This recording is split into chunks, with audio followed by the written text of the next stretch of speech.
quelques paroles d'introduction tout d'abord et ensuite je donnerai un message sur la parole de Dieu. Pour un réveil, il faut qu'il y ait tout d'abord Dieu. Ensuite qu'il y ait la prière qui prépare le terrain et ensuite qu'il y ait des hommes prêts au sacrifice.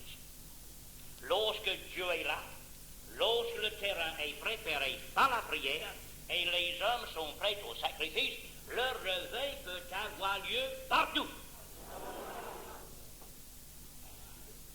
Dans un certain mesure, vous devez votre présence dans cette salle cet après-midi à une sainte femme au Havre qui a prié pendant 40 années pour un réveil spirituel pour la Normandie. Et il faut bien dire que si elle était là ce soir, elle verrait le résultat, elle pourrait se réjouir. Lorsque les hommes et les femmes se mettent à côté pour prier, pour que Dieu se manifeste, tôt ou tard, le réveil viendra. Aussi, pour un réveil d'ordre naturel, il faut une sonnerie. Et pour le réveil de la Pentecôte, nous avons la sonnerie. C'est le ministère de guérison et de miracles. Et si dans nos salles, un peu partout la France et la Navarre, il y a des gens sauvés et convertis, c'est parce que Dieu s'est manifesté par les miracles et par les guérisons. Et aussi, il faut des hommes qui sont prêts à être conduits par le Seigneur. J'ajouterai juste quelques paroles à celles de notre frère Nicole, et je dirai ceci, que je crois au don spirituel, je crois au don des langues, qui pour moi ce n'est pas la glossolalie, mais la génolalie.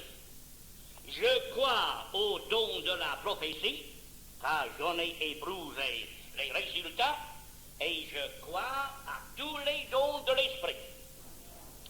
Si en janvier 30, le 1er janvier 30, nous sommes débarqués au Havre pour laisser derrière nous notre nationalité anglaise, je ne suis plus anglais, je ne suis pas international, je suis anational. Maintenant, donc l'auteur quittait l'Angleterre pour venir en France, c'était par une révélation de Dieu. Dans une réunion à Londres, Dieu m'a donné un message en langue. C'était dans la langue arabe littéraire, une des langues les plus difficiles à apprendre. On peut apprendre l'arabe de l'Algérie ou du Maroc assez facilement, mais l'arabe littéraire, c'est très difficile à apprendre. Dieu m'a donné ce message surnaturellement.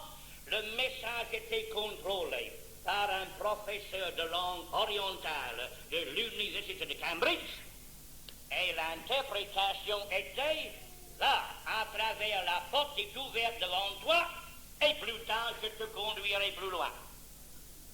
Eh bien, lorsqu'on a un appel comme cela, on ne peut pas s'en douter. Et lorsqu'en 1939, j'ai quitté la France, je savais ce qui allait arriver. Nous avons reçu un message prophétique lorsque nous avions ce beau réveil sur le côte d'Azur où Dieu a fait une œuvre merveilleuse dans l'espace d'une année. Un jour, un message prophétique est venu. C'est le moment de quitter où vous êtes et d'aller vers le pays dont je t'ai parlé. Car si tu restes ici, tu seras prisonnier des événements et tu n'aurais plus ta liberté d'annoncer ma parole. Jamais personne en mars 31 aurait pensé qu'on verrait les dorifores par toute la France.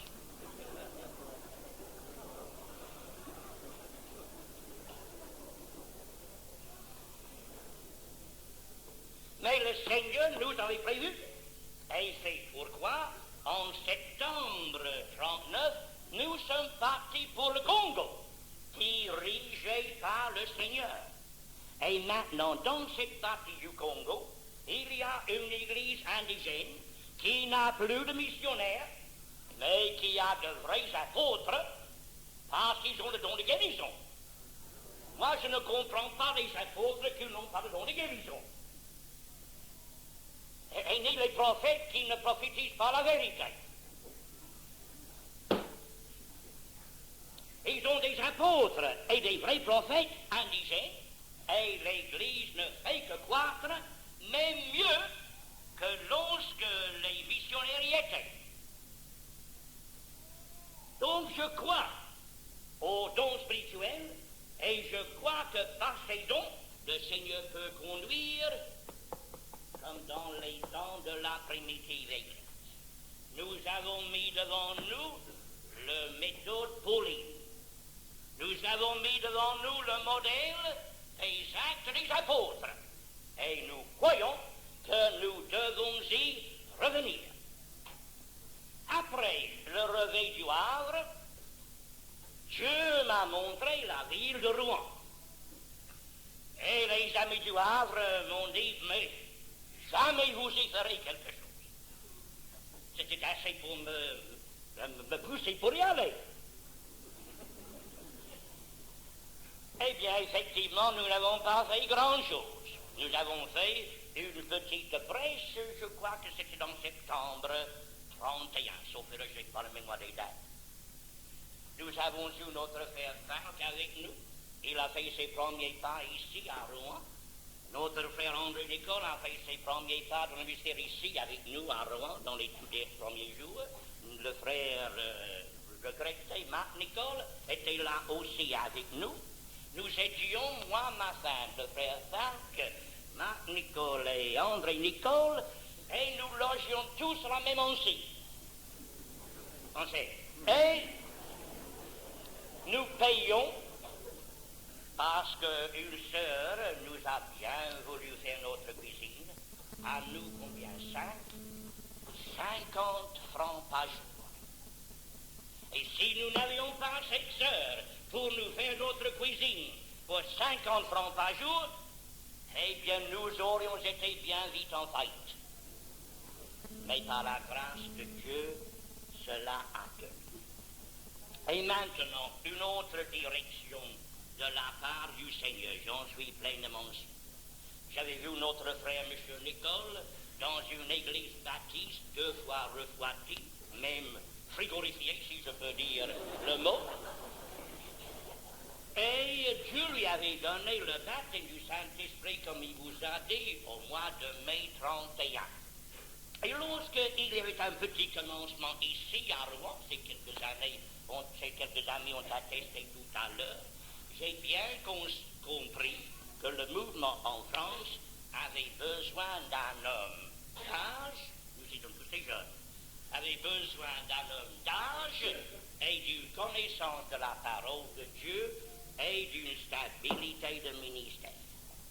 Voilà pourquoi Dieu m'a poussé à demander M. Nicole de prendre notre succession ici dans la ville de Rouen, et je crois que c'était bien une inspiration de la part du Seigneur.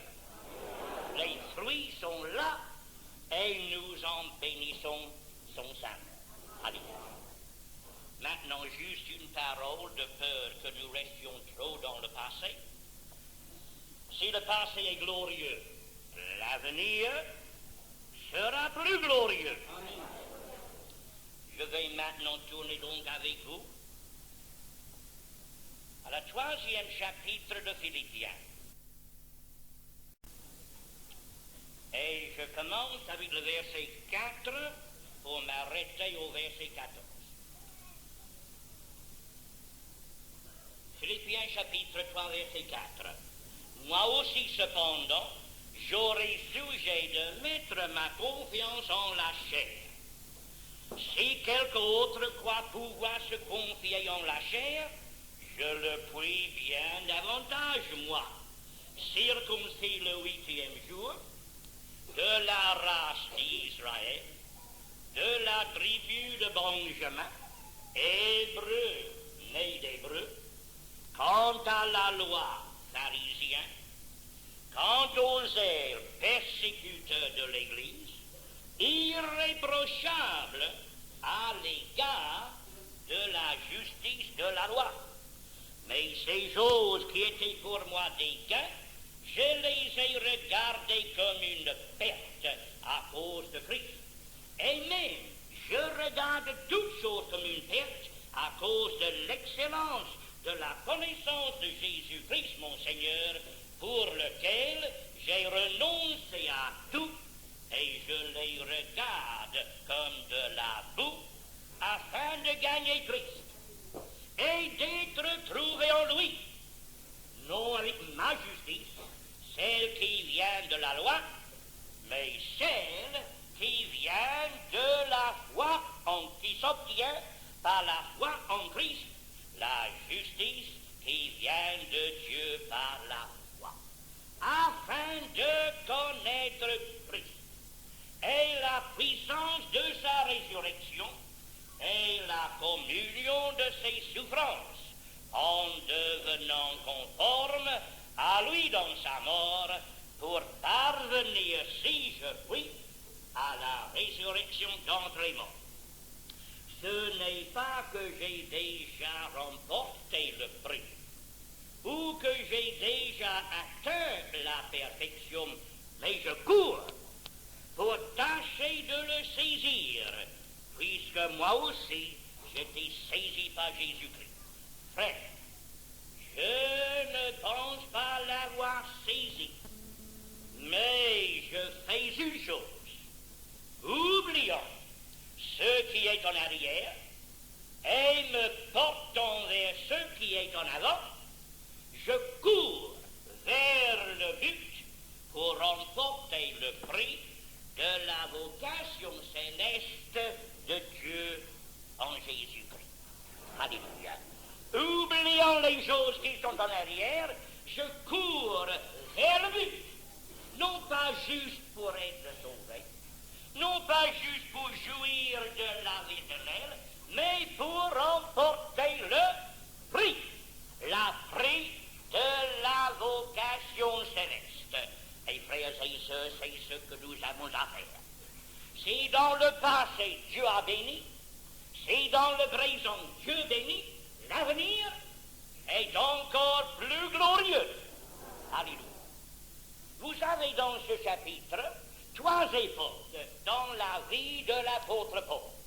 Vous avez sa vie religieuse, vous avez sa vie spirituelle chrétienne, et vous avez ses aspirations, la certitude même de son éternité. Et vous aussi, vous avez tous eu votre vie religieuse. Vous le connaissez mieux que moi. L'apôtre Paul a pu dire là, circoncis le 8e jour. Vous aurez pu dire asperger le 3e semaine. Communier à l'âge de 10 ans. Peut-être avant ou après.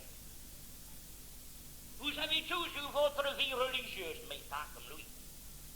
Oui, vous dépassez de beaucoup. Écoutez ce qu'il dit.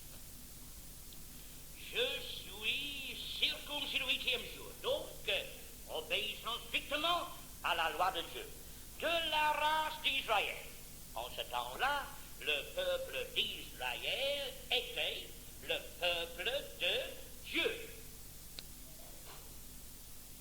Et de peur qu'on se trompe, disons que Dieu n'a jamais eu sur la terre deux peuples préférés à la fois. Jusqu'au Seigneur Jésus, ce fut le peuple d'Israël. Maintenant, c'est nous, l'Église de Jésus-Christ. Et le peuple d'Israël ne sera le peuple de Dieu que lorsque nous serons partis. Alors, il s'occupera d'Israël. Et si le rejet de ce peuple a été le salut à nous les païens, que ne sera le retour sinon une résurrection d'entre les morts? Alléluia. Ah, mes frères et sœurs, il était du peuple d'Israël. J'étais bien content de lâcher tout cela pour trouver le Seigneur Jésus. Alléluia. Ces jours-ci, un miracle semblable s'éveille aux États-Unis. Dans la ville de Los Angeles, il y avait un rabbin, un des rabbins le plus célèbre des États-Unis. Passant devant une de nos salles, dans un taxi avec ses robes et tout, il fut arrêté par Dieu et forcé par Dieu d'aller écouter ce qui se passait dans cette salle, car on chantait tellement bien. Tout d'un coup, Dieu parle. Un message en langue hébraïque a parlé à son cœur et lui a dit: Jésus de Nazareth est le Messie. Tu devais le suivre. Ce rabbin s'est converti. Il a pris le baptême d'eau. Il était enseveli avec Jésus dans le jour du baptême. Et sa famille l'a enseveli symboliquement dans un cercueil. Il est mort pour sa famille, mais vivant pour le Seigneur. Et maintenant, cet homme qu'on appelle le frère Jacob, il prêche dans toutes les salles aux États-Unis cette merveilleuse conversion, presque aussi merveilleuse que celle de l'apôtre Paul, sauf qu'il n'a pas eu Jésus, mais il eut l'appel de Dieu par les dons miraculeux de parler en d'autres langues. Alléluia. De la race d'Israël, de la tribu de Benjamin, ça veut dire juif, parce que Benjamin est uni avec Judas pour faire la race juive. Hébreu d'Hébreu. Quant à la loi, pharisien. Je ne sais pas si vous comprenez ce que ça veut dire d'être pharisien. On reproche toujours les pharisiens leur hypocrisie. Et il se peut qu'ils ont été hypocrites. Mais n'oublions pas, en ce qui concerne la loi de Dieu, ils le suivaient intégralement. Il allait jusqu'à donner la ligne de toutes les petites affaires. Hey, il faisait plus que vous. Il courait terre et mer pour faire un prosélyte. Et vous n'allez pas dans le roi à côté, vous autres. Mais eux couraient terre et mer pour chercher un prosélyte. Et Jésus a même dit: si votre justice ne dépasse pas la justice des pharisiens, vous n'entrerez pas dans le royaume de Dieu. Ils avaient une religion austère. Ils obéissaient à la loi de Moïse. Ajoutez à cela la tradition juive contenue dans le Talmud. De même que vous, dans le passé, vous avez plus ou moins obéi aux commandements de votre église religieuse en y ajoutant beaucoup de la tradition, comme les Juifs. Donc, quant à la loi pharisien, quant au zèle persécuteur de l'Église, il était tellement persuadé qu'il était dans le vrai qu'il n'a pas hésité à persécuter l'Église. Et ce fut là, avec des lettres en main pour les chefs de Damas, qu'il a rencontré Jésus sur le chemin de Damas. Que Dieu soit béni pour cette rencontre-là.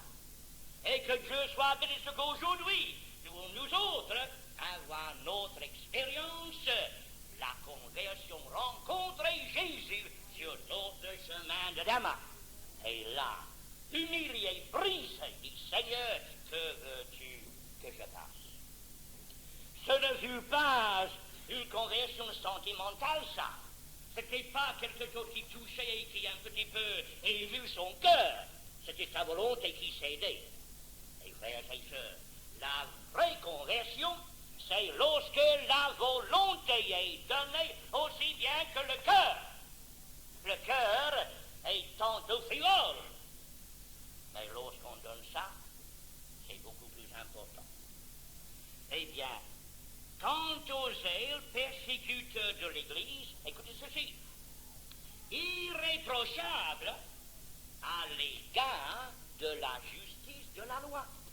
Il pouvait regarder les 10 commandements en face, le livre d'Exode, le livre de Lévitique, le livre de Deutéronome.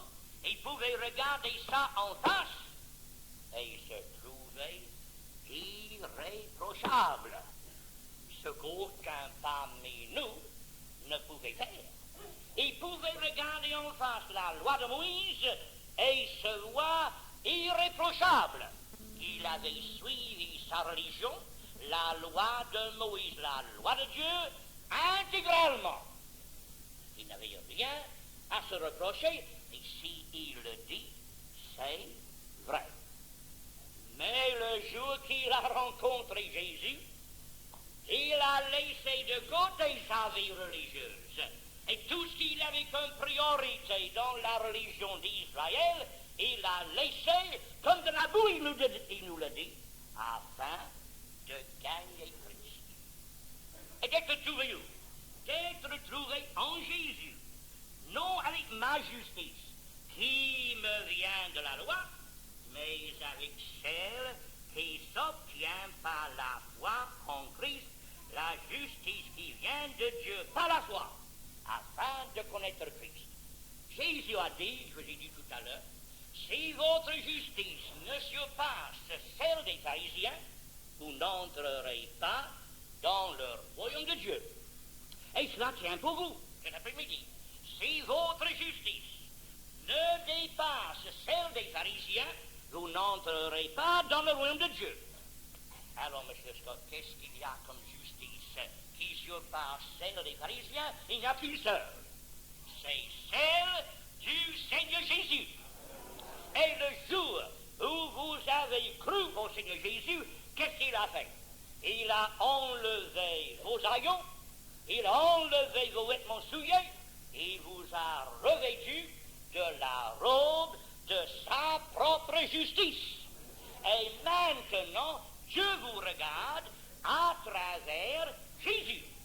Et en vous voyant en Jésus, il vous justifie, il vous rend juste, et il vous donne sa justice. C'est là la grande différence entre l'homme religieux et l'homme chrétien. L'un, le religieux, cherche à obtenir sa propre justice par la loi, et l'autre le reçoit par la foi. Et frères et sœurs, si vous avez accepté Jésus, vous êtes justifiés par la foi, vous êtes rendus justes. Et Dieu, lorsqu'il vous regarde, il vous regarde en Jésus, il vous voit revêtu de la robe de sa justice, et dans cette robe-là, il n'y a ni tache, ni ride, ni rien de semblable. Alléluia. Afin de connaître Christ et la puissance de sa résurrection et la communion de ses souffrances. Connaître Christ, un pas. La puissance de sa résurrection, deuxième pas. Troisième pas, la communion de ses souffrances. Je prends trois personnes dans l'Évangile. Je prends Marc, je prends Lazare et je prends Marie. Marc connaissait Jésus. Elle a connu Jésus. Elle a servi Jésus. Elle aimait Jésus. Elle le recevait dans sa maison. Elle connaissait Jésus. Mais Lazare connaissait plus. Il connaissait la puissance de sa résurrection. Et le jour où Jésus a dit, Lazare sort, et dans le séjour des morts, il entendit cette voix pour sortir et reprendre son corps en remontant du séjour des morts. Eh bien, il faut admettre qu'il a connu la puissance de sa résurrection. Et nous, de la Pentecôte, nous l'avons aussi connu, car le Saint-Esprit, c'est la puissance de sa résurrection. Parce que c'est par l'Esprit Saint que Dieu a ressuscité Jésus d'entre les morts. Et cette puissance-là, on peut le connaître dans nos corps mortels. Chapitre 8 des Romains, et le verset 11.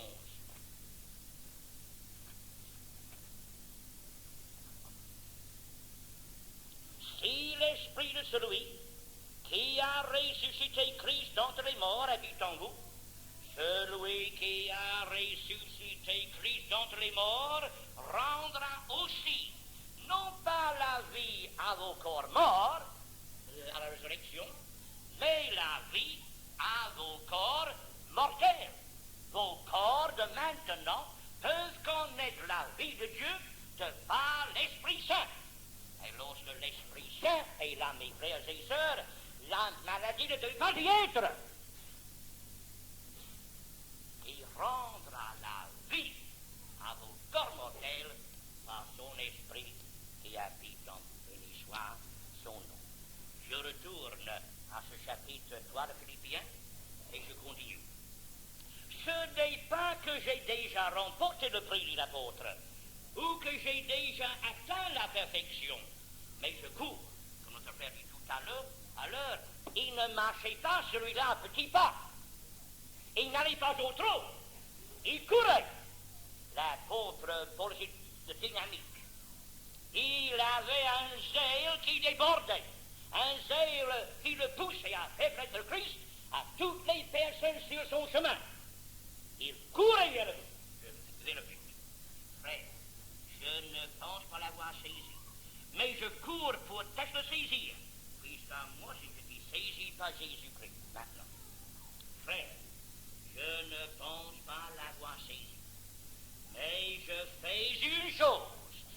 Oublions ce qui est en arrière et me portant vers ce qui est en avant. Qu'est-ce qu'il y avait en arrière? Eh bien, il y avait justement 30 ans de ministère.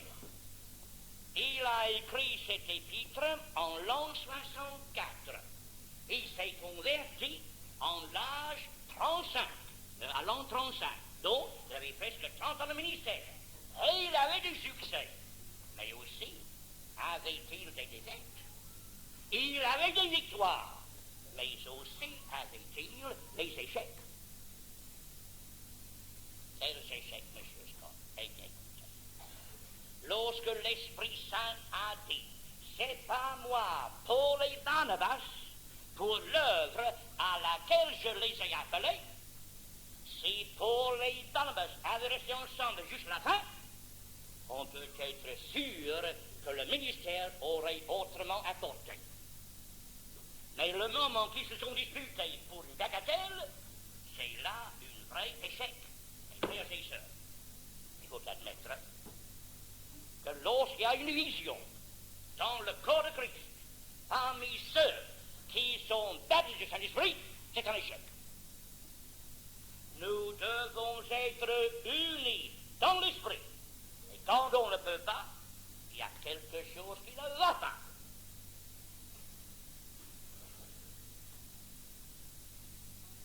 Ouvre ce arrière et me portons vers ce qui est en avant. Il avait donc évangélisé toute l'Asie mineure. Il était arrivé en Macédoine. Il avait établi des grandes églises à Corinthe et dans d'autres villes. Et il était arrivé dans la ville de Rome. Il avait réalisé ce désir d'annoncer l'évangile à Rome. Il avait fait en ce moment-là peut-être 1 an, 2 ans de ministère dans la ville de Rome. On ne pensait pas que c'était Pierre qui a créé l'église chrétienne de Rome. Vous trouvez la liste des chrétiens à Rome dans le chapitre 16 des Romains. C'était les fonctionnaires de partout l'Empire romain qui étaient retournés dans la ville de Rome, qui avaient été convertis un peu partout dans l'Empire, et retournés, ils ont créé une communauté. Et l'apôtre Paul disait, j'ai le saint désir de venir jusqu'à vous pour vous communiquer quelques dons spirituels. Il a voulu aller là pour leur imposer les mains, pour leur communiquer quelques dons spirituels afin qu'ils puissent être établis. Et c'est là, après quelques années, qu'on a vu l'Assemblée de Rome devenir une vraie église chrétienne. Pierre n'y était pour rien. Soyez-en certains. Me portant vers ce qui est en avant, je cours vers le but pour remporter le prix de la vocation céleste en Dieu, en Jésus-Christ. Frères et sœurs, il n'y a pas une vocation plus haute que la vocation de chrétien. Être chrétien, c'est avoir quelque chose, c'est d'être quelqu'un mieux que tout ce qu'il peut y avoir comme vocation terrestre. Nous sommes des enfants de Dieu, destinés à la gloire éternelle, destinés pour occuper une place au ciel plus haute que celle des anges. Nous serons là avec Jésus dans sa gloire pour toute l'éternité, unis à lui, son épouse. Quelle vocation! Je préfère être chrétien que président des États-Unis. Alléluia. Mes frères et sœurs, il y a vocation et aussi prix de la vocation. C'est beau d'être chrétien et d'être sûr de trouver une place dans le royaume de Dieu. Mais que ce n'est pas encore mieux, lorsqu'on y arrive, de trouver Jésus là, avec quelques couronnes à placer sur nos têtes. Ah, nous chantons si facilement un vêtement blanc, une couronne d'or. Mais sommes-nous sûrs d'avoir une couronne? Voilà la question. Parce que si jamais Jésus peut mettre sur votre tête une couronne d'or, ce sera votre gloire et sa gloire pour l'éternité. C'est quelque chose que vous aurez acquis pour l'éternité. Béni soit son nom. Il est question dans la parole de 5 couronnes différentes. La couronne incorruptible, la couronne de joie, la couronne de gloire, la couronne de vie, et la cinquième, la couronne de justice. Voilà, il y a 5. Et donc, frères et sœurs, vous êtes candidat pour une couronne de celle-là. Non pas seulement être sauvé, non pas seulement être un enfant de Dieu, mais avoir comme Étienne la joie de voir Jésus se tenir debout pour vous accueillir dans le royaume de Dieu et vous dire entre bien-aimés et fidèles serviteurs dans la joie de votre Seigneur. Maintenant, pourquoi ai-je dit tout à l'heure que malgré que sa vie religieuse était merveilleuse, malgré que sa vie chrétienne était merveilleuse, il y avait quelque chose de meilleur en réserve. Comment est-ce qu'il le savait? Parce qu'un jour, il est monté. Et un jour, il a vu ce que Dieu l'avait réservé. Un jour, il est monté au paradis. Il est monté au 3e ciel. Et là, il a vu ce que Dieu a réservé pour ceux qui écoutent. Juste ce verset-là, et je termine. 2 Corinthiens chapitre 12, et les versets 2 jusqu'à 4.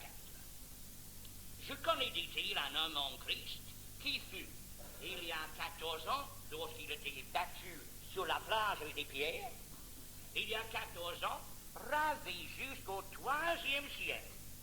Si tu es dans son corps, je le sais. Si tu es hors de son corps, je le sais, Dieu le sait.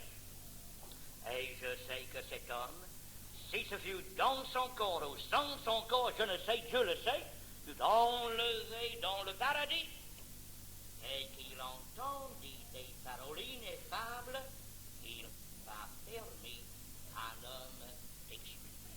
Ah, frères et sœurs, que Dieu soit béni pour tout ce qu'il nous envoie ici-bas, que Dieu soit béni pour toutes ces grâces dont on nous enveloppe maintenant, et que Dieu soit béni pour ce qui nous est réservé dans le paradis, dans le royaume de Dieu, dans le 3e ciel. Car, frères et sœurs, si dans le 1er ciel, il vogue les nuages, si dans le 2e ciel, les hommes y sont allés avec le l'unique, le Sputnik et tous les autres niques, il y a un 3e ciel où jamais un profane n'y arrivera, où jamais un incrédule y mettra pied, mais où nous, les bien-aimés du Seigneur, nous y marcherons. Et pour l'éternité, nous y resterons. Alléluia. Amen.